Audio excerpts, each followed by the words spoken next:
बिस्मिल्लाहिर्रहमानिर्रहीम। आप तमाम मीडिया हजरात का हम दिल से शुक्रिया अदा करते हैं कि हमारे बुलाने से यहाँ पे आज यहाँ पे आप लोग तशरीफ़ लाए। तमाम सुनने और देखने वालों को हमारे टैक्सी यूनियन की तरफ से as a president Mohammed Ibrahim सलाम जुले।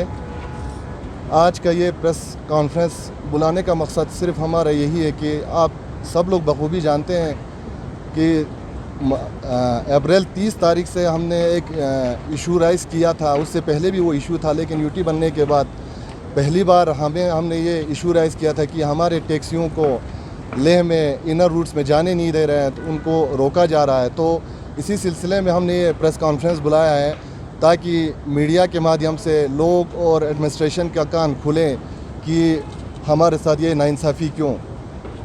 तो जब से ये लद्दाख को जब से यूटी बनी है, जब से लद्दाख पूरी यूटी बनी है, तब से करगिल के कमर्शियल टैक्सियाँ सिर्फ अंदरून लद्दाख के परमिट होके रह चुके हैं। और कश्मीर के अंदर भी कश्मीर से आगे हम जा नहीं सकते हैं। तो इसीलिए हमारे जो परमिट का इशू है इनर लद्दाख का, वो हमें होना चाहिए। इसीलिए हमने यहाँ प्रेस कॉन्फ्रेंस बुलाए हैं। तो हम चाहते हैं कि यूटी इंतज़ामिया जम्मू कश्मीर इंतज़ामिया से बात करके हमारे इस परमिट को जो है लद्दाख और कश्मीर दोनों का रखा जाए। गुज़श्ता 2 सालों से हमारे ड्राइवर्स के हालात बहुत ही अबतर हो चुके हैं। पहली दफ़ा 370 की वजह से हमारे ड्राइवर्स और फिर कोरोना की वजह से अब ड्राइवरों की मुसीबत और भी बढ़ गई हैं।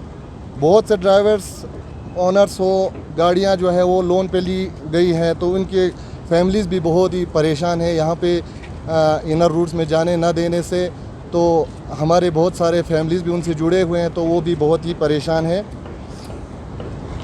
और हमें ये लगता है कि यूटी इंतज़ामिया सिर्फ वक़्त सर्फ करने का काम कर रही है। लिहाजा हमने इंतज़ामिया को पूरी तरह आगाह किया हुआ है, लेकिन इंतज़ामिया की सरमहरी हमें मजबूर किया है कि हम गैर मुअय्यना मुद्दत के लिए भूख हड़ताल करने जा रहे हैं। तो इसीलिए हम यहाँ पे सारे मीडिया को हम इसीलिए यहाँ पे बुलाए हैं ताकि हमारे जो मुश्किलात हैं उसका इजाला हो, यूटी एडमिनिस्ट्रेशन तक पहुँचे और करगिल एडमिनिस्ट्रेशन तक पहुँचे। इससे पहले भी हमने 30 अप्रैल से हमने ये कागज़ का सिलसिला जो शुरू किया था, एज ए मेमोरेंडम एलजी साहब के टेबल पे भी पहुंचाया, गवर्नर ये ड्यूकॉम साहब के टेबल में भी पहुंचा, और हमारे करगिल के सारे एडमिनिस्ट्रेशंस के जो भी एडमिनिस्ट्रेशंस रिलेटेड हैं उन सब के टेबल में पहुंचाया। लेकिन आज तक हमें कुछ उसका रिएक्शन भी कुछ आया नहीं। तो इसीलिए हम चाहते हैं कि सारे लद्दाख घूमें, सारे करगिल घूमें, जो भी टैक्सीज़ हो लद्दाख के, जो कारगिल के जो भी टैक्सीज़ हैं वो भी पूरे सारे लेह घूमें, लद्दाख घूमें। और लेह के भी टैक्सी हमारे यहाँ, अब उनका एक एलिगेशन था, उनका भी एक प्रेस कॉन्फ्रेंस शायद आप लोगों ने देखा होगा, सुना होगा। एक एलिगेशन था कि ज़ास्कार के रोड में नाका लगा हुआ है। तो हमारे एडमिनिस्ट्रेशन से पूछ सकते हैं, और आप लोग भी बखूबी जानते हैं कहीं पे आपको नाका नज़र नहीं आएगा। ना हमने आज तक उनको रोका है, जब से यूटी बना है तब से। अभी भी हमारा वहाँ खुला हुआ है, सारी गाड़ियाँ जा रहे हैं, लेह की भी और कारगिल की भी जो भी गाड़ियाँ हैं वो सारे जा रहे हैं। तो 4 अगस्त से हमारा यहाँ भूख हड़ताल स्टार्ट होने जा रहा है इंडेफिनिट। उसका कोई टाइम नहीं है, उसके आगे भी हो। अगर इंतज़ामिया के कान नहीं खुले, आँख नहीं खुले, तो हो सकता है उसके बाद भी ये कंटिन्यू रहे। जब तक हमारा ये मसला सॉर्ट आउट नहीं होता है तब तक हम यहाँ से नहीं हिलेंगे। हमारा 4 तारीख से यहाँ सुबह 10 बजे से प्रोग्राम है धरने का और भूख हड़ताल का। वो तब तक रहेंगे जब तक हमारा ये मसला जो है हल ना हो।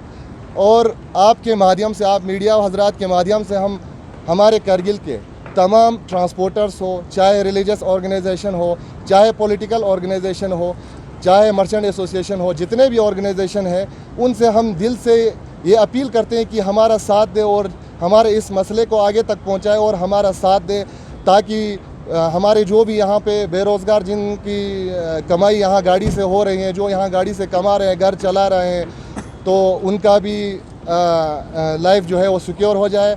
तो इसीलिए हम चाहते हैं कि हमारे कारगिल के जितने भी ऑर्गेनाइजेशनें हैं वो सब हमारा साथ दें। जो ले टैक्सी यूनियन और कारगिल टैक्सी यूनियन का, ये तो बहुत पहले वाला इशू है। तो आप अभी आपने क्वेश्चन किया कि ले टैक्सी यूनियन के साथ बैठ के, हमारा उनके साथ कोई मुठभेद नहीं है। हमारा है एडमिनिस्ट्रेशन से। जब हमारे पास लद्दाख का परमिट होने के बावजूद भी वहाँ पे कोई रोक रहा है, एडमिनिस्ट्रेशन नाम का कोई वहाँ चीज़ ही नहीं है, लॉ एंड ऑर्डर नाम का कोई चीज़ ही नहीं है। जब हमारे पास परमिट होने के बाद भी हम किसी से इतना भीख भी क्यों मांगे कि हमें चलने दो, हमें यहाँ पे मत रोको। हम एडमिनिस्ट्रेशन से चाहते हैं कि हमको बिल्कुल फ्रीली वहाँ पे मूवमेंट करने दें, वहाँ पे जाने दें। एडमिनिस्ट्रेशन बता रहे हैं कि विंटर में होगा, कल होगा, परसों होगा, तो ये हम नहीं चाहते, क्योंकि जो लॉ है वो पहले से ऑलरेडी हमारा मोटर एक्ट में होगा जो लॉ, उसको इम्प्लीमेंट करने के लिए इतना टाइम की क्यों ज़रूरत है। जो ऑलरेडी लॉ है, अगर यहाँ नए से कोई लॉ लाना होता तो उसके लिए टाइम ले भी लेता, हम भी समझ सकते हैं। लेकिन जो ऑलरेडी लॉ है उसको इम्प्लीमेंट करने के लिए इतना टाइम क्यों ले रहा है। जी कल परसों 4 अगस्त मॉर्निंग 8 बजे से हमारा हंगर स्ट्राइक और धरना स्टार्ट होगा यहाँ टैक्सी स्टैंड में। फ़िलहाल हम जब तक एडमिनिस्ट्रेशन हमारा कुछ मसला हल करें तब तक हम यहाँ तक ही महदूद रहेंगे। अगर वहाँ से भी कुछ अगर हल नहीं निकलता है तो हम आगे जो करना पड़े हम करेंगे, हम पीछे नहीं हटेंगे। जब तक हमारा ये मसला हल नहीं होता है तो हमारा ये कंटिन्यू रहेगा, जब तक हमें बैठना पड़े तब तक हम बैठेंगे। नहीं, फ़िलहाल तो हमारा जो मूवमेंट है, मूवमेंट के लिए हमारा अभी फ़िलहाल कुछ नहीं है। हो सकता है नेक्स्ट स्टेप में हमको वो भी उठाना पड़े, नेक्स्ट स्टेप में हमें पूरा मार्केट भी बंद करना पड़े। सर, पब्लिक का क्वेश्चन ये है कि आप लोग जो ट्रैवलिंग फेयर होता है सर, आप लोग का बहुत महंगा रहता है। अगर कोई यहाँ से सामान भेजे कहीं से, मैं जम्मू अगर कोई सामान भेजे, आपका उसका फेयर बहुत ज़्यादा होता है, इससे लोगों को बहुत प्रॉब्लम हो रही है। सर आप इसको देखें मैम, ये सब अफवाही है। जिसके साथ ऐसा FIR हुआ है तो ऑलरेडी ITO को एक बार इन्फॉर्म किया था कि टैक्सी वालों ने रेट ज़्यादा ले रहा है। तो ITO वालों ने हमें बुला के ले गया था। ITO वालों को हमने बोला जिसने ले आए वो थोड़ा एक बार तो टेबल पे लाए। तो ITO वाले बोलते हैं आदमी ऐसे ऐसे बोला, बाद में कोई उसकी अगेंस्ट रिपोर्ट देने के लिए कोई नहीं आता है। जैसे कि आपने अभी बोला किसी चीज़ का रेट ज़्यादा ले रहा है, कोई रेट ज़्यादा नहीं ले रहा है मैम। देखो, कोई एक कागज़ भेज देता है, उस कागज़ का 100 रुपये दे देता है, क्योंकि उस कागज़ को जिस जगह पे पहुंचाना है वो हमारा रिस्पॉन्सिबिलिटी होता है। क्योंकि अगर वो कागज़ हमें गुम कर देता है तो वो आदमी आके हमें खा लेता है। तो उसके कारण हम 100 रुपये इस कागज़ के ले लेते हैं। कोई हम नाजायज़ फ़ायदा नहीं उठाते, उसका ये रेट ज़्यादा ले रहे हैं या इसका रेट ज़्यादा ले रहे हैं। कोई रेट ज़्यादा नहीं ले रहे मैम। 2014-2010 का रेट लिस्ट अभी भी हम उसी रेट लिस्ट 18 का रेट लिस्ट पे अभी भी हम चल रहे हैं। हालांकि अभी डीजल का रेट 90 अबव हो गया, पेट्रोल का दाम 100 पार कर चुका है। हम उसी रेट पे अभी भी रखा हुआ है। ITO को हमने दिया हुआ है कि हमें रेट लिस्ट दीजिए, हम इस रेट लिस्ट पे चले। तो ITO अभी भी हमें रेट लिस्ट नहीं दिया हुआ है। इसी पे मैं एक चीज़ ऐड करना चाहता हूँ। मैम, आपने क्वेश्चन बहुत अच्छा पूछा कि फेयर ज़्यादा ले रहे हैं, और ये हमारे फेयर्स का सही बात है, ये अफवाह होते हैं या कोई कंप्लेन होता है, लेकिन जब ग्राउंड ज़ीरो पे आ जाते हैं कोई कंप्लेनर हमें मिलता नहीं है। तो ये आपने बहुत अच्छा क्वेश्चन पूछा। इसी में मैं ऐड करना चाहूँगा कि हमारा जो टैक्सी का रेट है 2018 के बेसिस पे है। उस वक्त तो आप लोगों को भी पता है कि डीज़ल कितने में था, बाकी गाड़ी के स्पेयर कितने में थे, वो सारे पता है।